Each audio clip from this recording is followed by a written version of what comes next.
Mga dapat gawin para umasenso sa buhay. Dapat may sarili kang diskarte. Maging masipag, mabait, at dapat may talino sa pera. Marunong makipagkapwa-tao, maka-Diyos.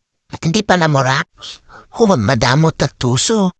Huwag mapanglamang, maging batas lang. Maging matulungin sa mga tunay na nangangailangan.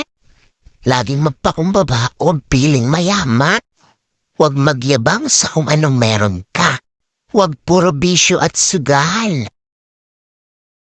Dahil kapag nasa iyong mga katangian yan, ang bilis ng pasok ng pera, maniwala ka.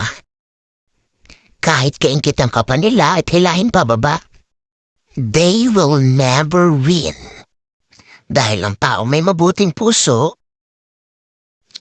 ang nasa itaas ang gagawa ng paraan para iangat ka at iangat ka.